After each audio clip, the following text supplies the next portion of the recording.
जी मीर शब्बीर अली बिजरानी साहब।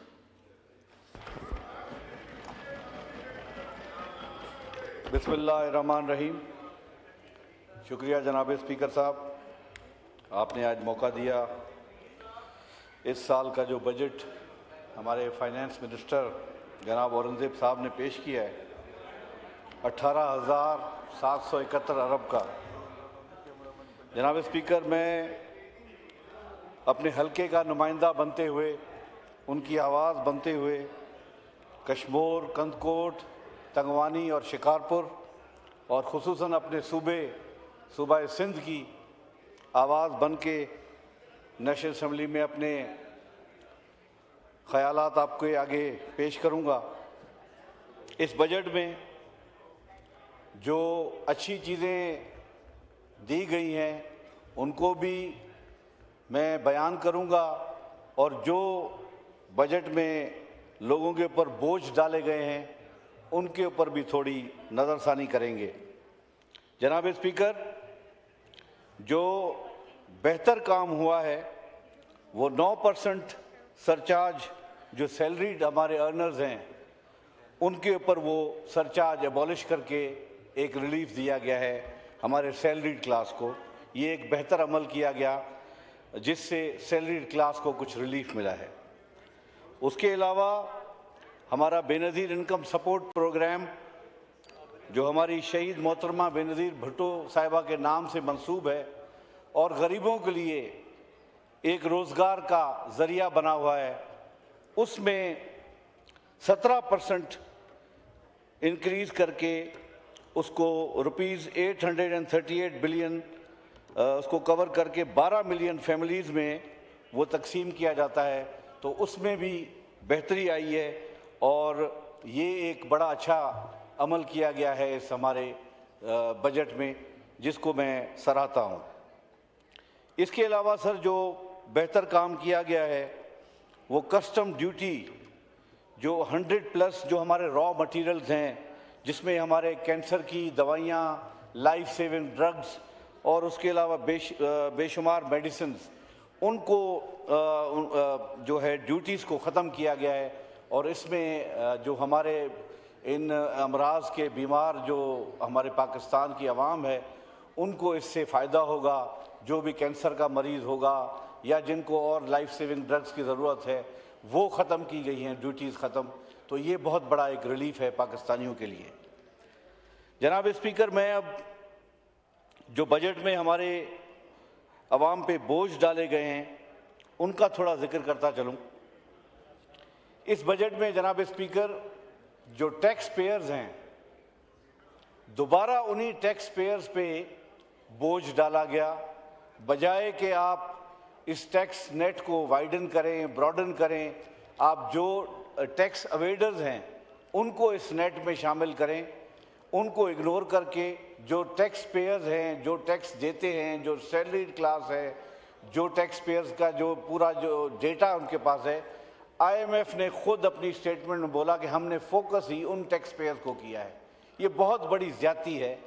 आप पाकिस्तान का जो बोझ है वो जो अच्छे टैक्स पेयर्स हैं उनके ऊपर ही डालते जा रहे हैं और जो टैक्स पेयर्स जिनका नाम उस टैक्स पेयर लिस्ट में नहीं है, जो फ्रीली घूम रहे हैं और वो पाकिस्तान की हर चीज़ के मज़े भी ले रहे हैं, उनको इन चीज़ से आपने इस्तिस्ना दी हुई है।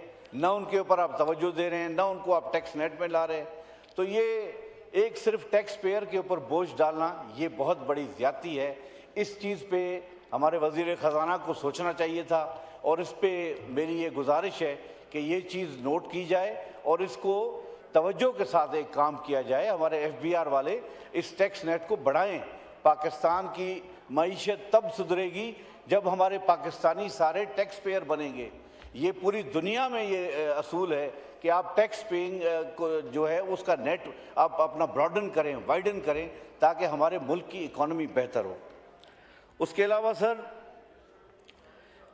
जो डेवलपमेंट स्पेंडिंग है वो हमारी तकरीबन क्वार्टर से भी ज़्यादा उसका जो है ना उसको कट दिया गया है और हमारा मेन जो लाइफ लाइन है वो पानी है। दरियाए सिंध हमारी पूरे इकॉनमी की जो है वो शेरग है और हमें पानी के रिजर्वॉयर्स के लिए तवज्जो देनी चाहिए, वाटर रिजर्वॉयर्स हमें बनाने चाहिए ताकि हमारे पानी का मसला हल हो।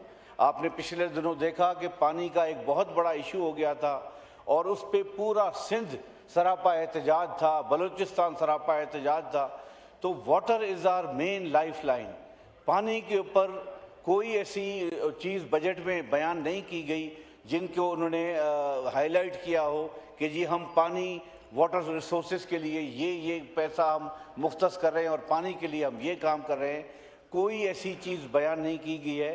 तो मैं वज़ीर ख़जाना साहब से रिक्वेस्ट करूंगा और वज़ीर आज़म साहब से भी मेरी ये रिक्वेस्ट है कि खुदारा पानी के ऊपर तवज्जो दें ताकि हमारी ज़राअत को एक फ़ायदा मिले।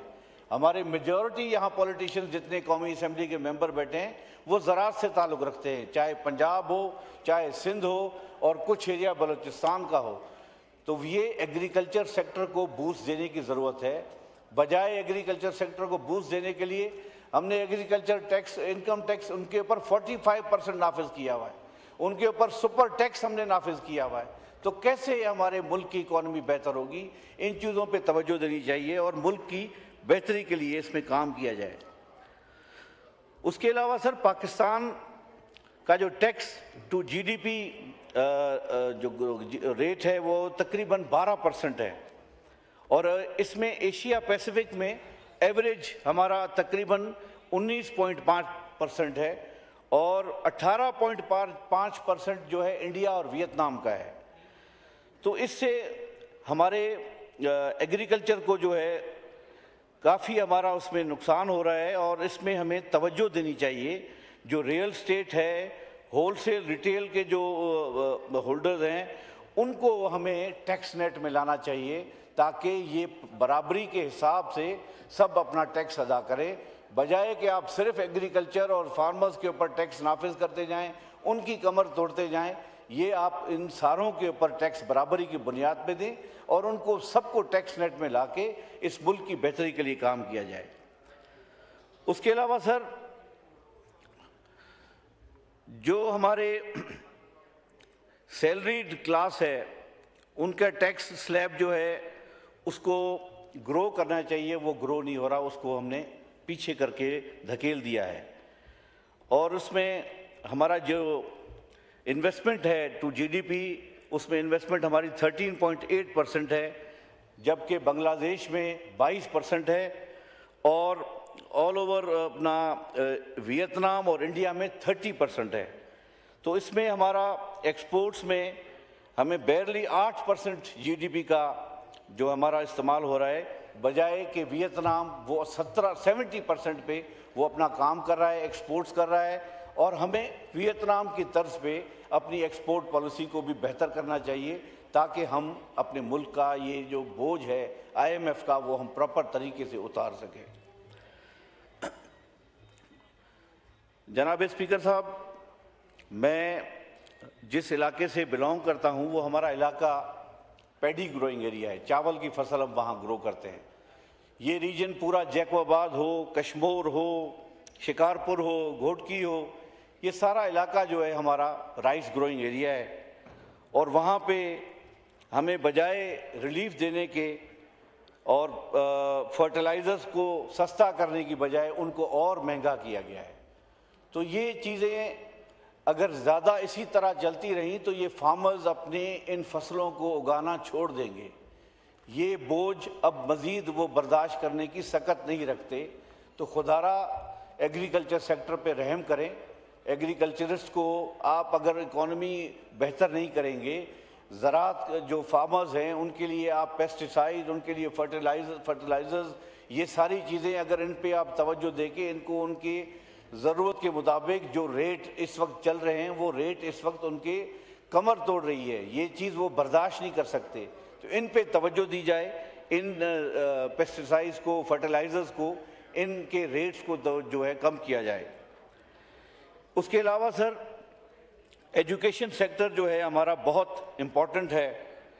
फेडरल गवर्नमेंट का जो इस साल का जो बजट है उस फेडरल बजट में एजुकेशन पे भी कट्स लगाए गए हैं और उसमें भी कम पैसे रखे गए हैं फॉर द एजुकेशन सेक्टर।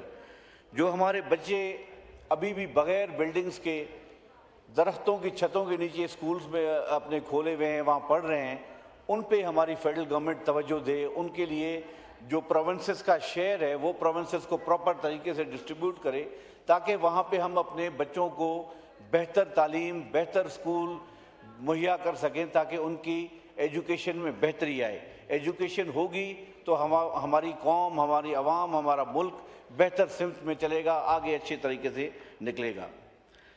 उसके बाद सर हेल्थ सेक्टर है।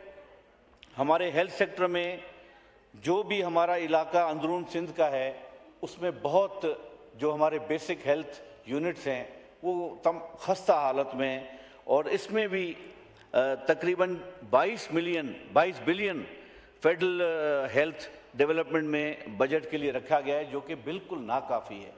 22 बिलियन वफाक में हेल्थ सेक्टर में रखना एक बिल्कुल नाकाफ़ी चीज़ है। आपके 4 सूबे हैं, आप किस किस सूबे में कितने पैसे डिस्ट्रीब्यूट करेंगे? ये तो ऐसे समंदर में तिनका फेंकने की बात है।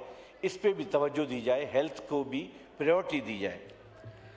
जनाब स्पीकर, लॉ एंड ऑर्डर हमारे खुसूसन सिंध, पंजाब के राजनपुर का इलाका और इधर से बलूचिस्तान का जाफराबाद, नसीराबाद, ये तीनों सूबे इस वक्त लॉ एंड ऑर्डर की लपेट में हैं, जहाँ पे हालात इस वक्त बहुत कशीदा हैं।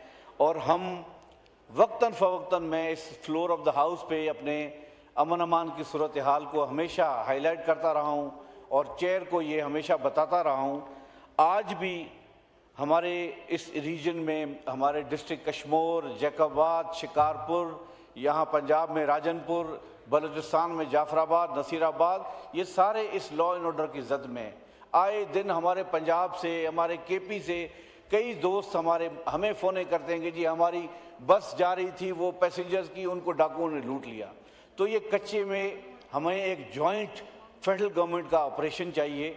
इंटीरियर मिनिस्टर साहब इसमें आके थोड़ा इंटरेस्ट लें और वो एक जॉइंट ऑपरेशन करें, जिसमें हमारा पंजाब, ये हमारा सिंध का बेल्ट जो दरियाए सिंध का कच्चे का है, और वहाँ बलूचिस्तान का, इसको एक जॉइंट ऑपरेशन की ज़रूरत है, ताकि इन डाकुओं से जो इस इलाके को यरगमाल बनाया हुआ है उनसे हमें निजात दी जाए।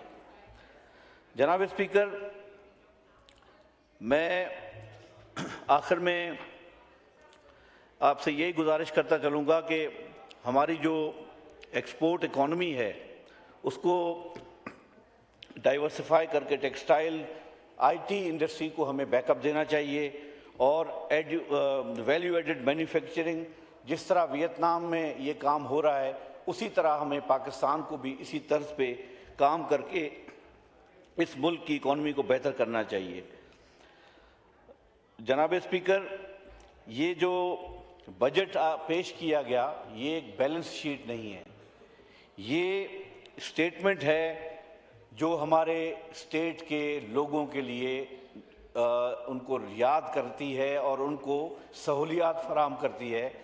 तो इस बजट में इस साल हमारे जो सैलरीड अर्निंग क्लास है उनको बड़ी तवज्जो से याद किया गया, उनको रिलीफ दिया गया।